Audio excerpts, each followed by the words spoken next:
We're back in the tackle room, and today we're talking about my favorite lures and presentations for late winter and even into the pre-spawn.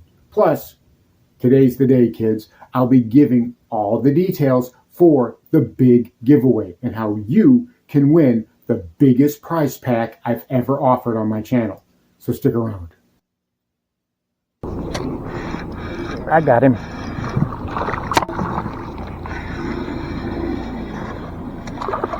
This is a better one. This is a better one. Yep.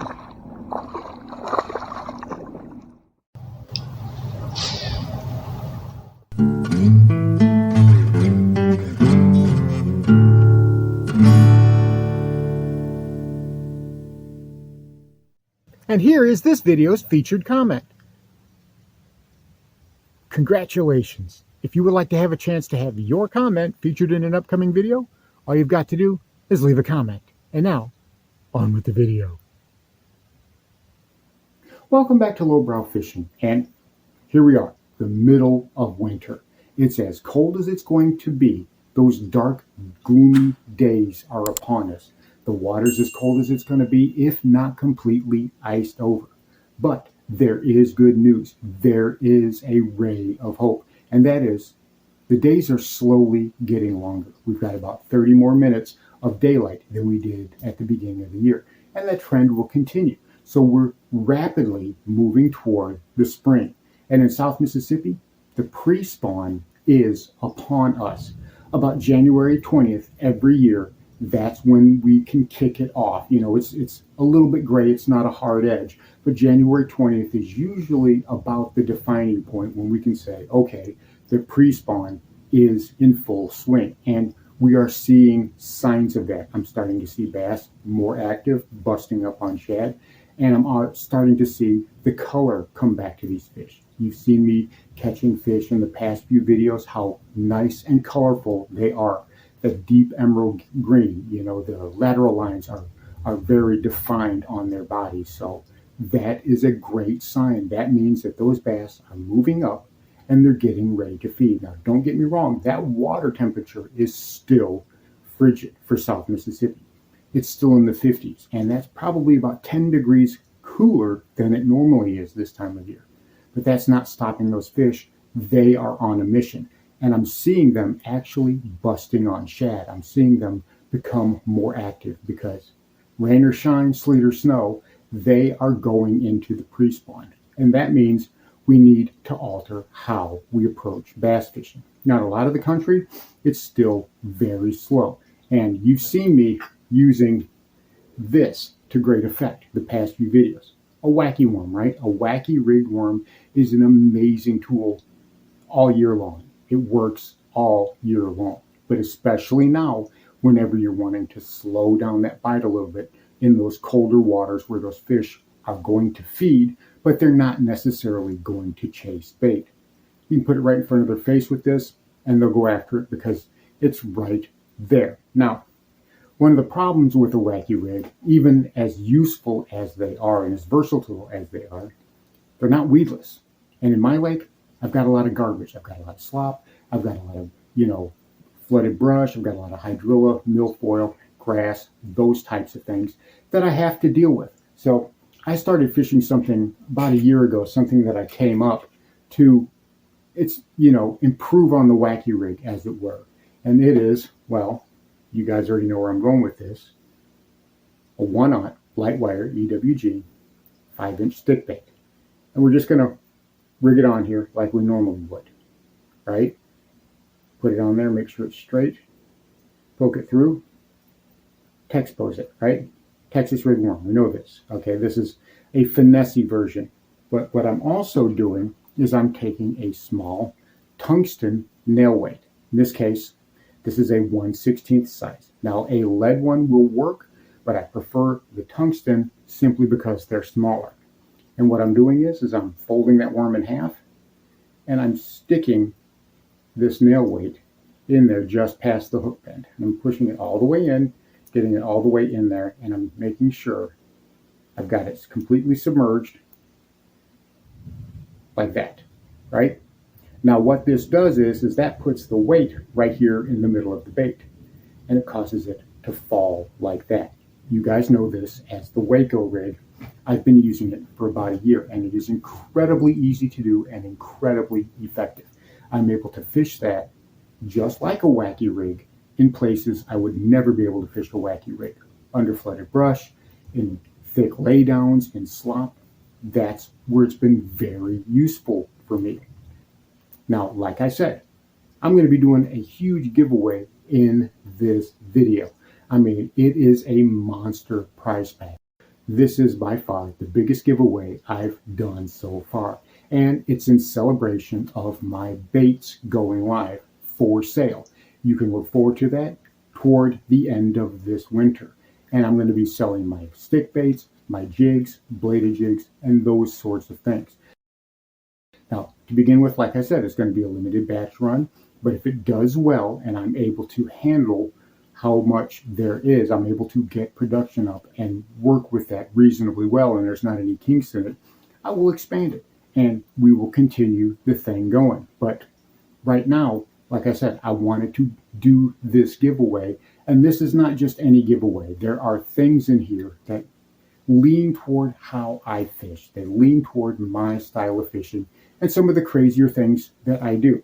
So part of that prize pack is some 1-aught EWGs and some tungsten nail weights, which you can use to try out the Waco rig for yourself. And once you do, I'm positive you're going to see just how effective a presentation that truly is. And I'm not going to say you're going to stop fishing a wacky rig, but it will definitely play together very well with a NACO rig, a wacky rig, and the Waco rig. They all work well together.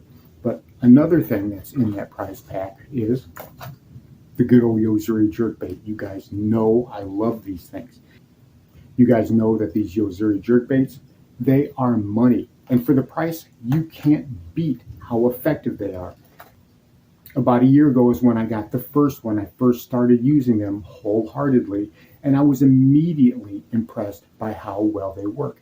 And right now, as we're moving into the pre-spawn, as we're inching ever closer, well, a jerkbait is still one of the best ways, one of the best presentations that you can use out on the water to catch those colder fish. And like I said, they're still going to feed, but you have to make it easy for them. They don't really have the energy that they normally would. So long pauses are still the name of the game. 10, 15-second pauses. If you can find a way to do that, I'm sure you will be very pleased with the effects. I'm sure that the results will blow you away. It's a great way to fish. It's an amazing way to catch fish. The jerkbait bite is all year long. It's a great bite, but right now, slow it down. And as that water warms up a little bit and those fish get a little bit more energetic and you see them busting on shad, moving through the water a little bit faster. And even when you're hooking into fish, because right now when you're hooking into fish, you're basically skiing them in. They don't have a lot of energy, especially those big girls. When I'm catching the big girls, they seem to be the ones that don't put up nearly as much of a fight. Sometimes I'll hook into a little one and they hit it so hard, I think I've got a tank on there. Come to find out that it's a 1-pound bass, that's just fighting for its life. And you think, wow, that thing has really got a lot of fight to it. It's very, very feisty. That's what I've been seeing lately. Now, another bait that I've got in that prize pack is this KVD. This is a 2.5, and this is a silent running square bill. This goes down to 3 to 5 feet.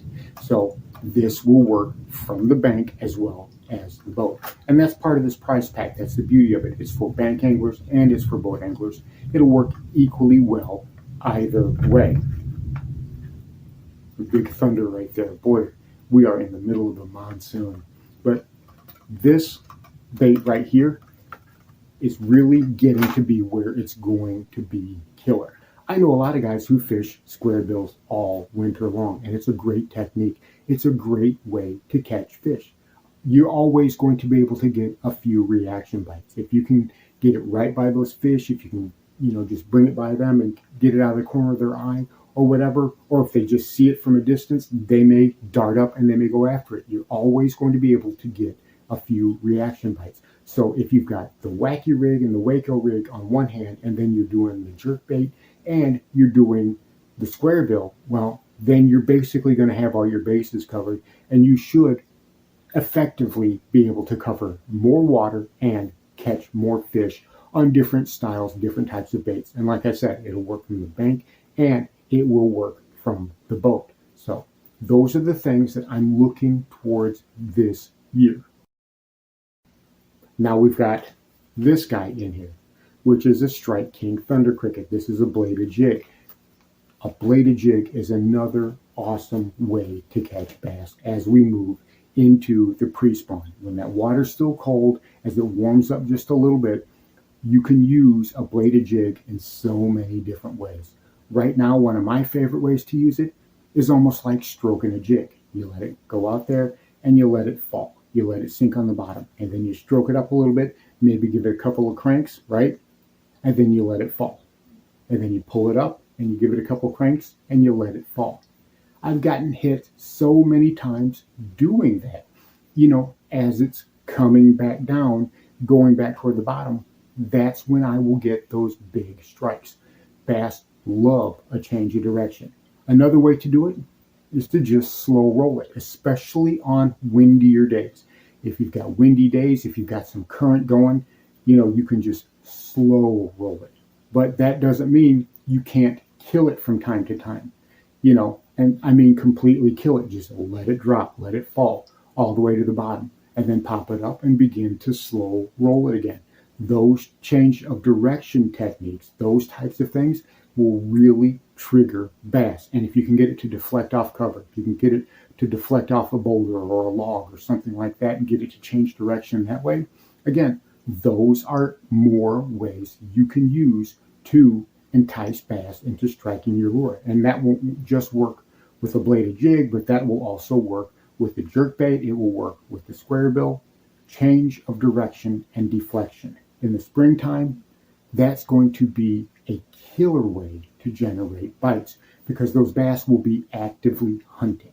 They're getting into that mode slowly, more and more as the days creep along. Those bass are coming out of winter and they're getting into that hunting mode. They're going to have to spawn soon.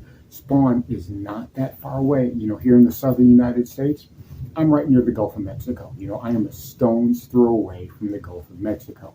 So obviously we are going to be some of the first that experience the pre-spawn and the spawn. Florida doesn't count because Florida's always spawning, always pre-spawn, always spawning. But we actually go through the cycle here and we'll have it all the way up till about March. The first week in March is usually when it all dies back and it's over with. But, during that time, it's a bonanza. It can literally be the easiest time of year to catch a bass. If you're looking to teach someone to catch bass, if you're looking to bring a kid or bring your spouse, and have it where they're actually catching bass, well, now may be the very best time of year for that. So, you might want to take advantage of that. And some of these techniques, the wacky worm is a very easy technique to do.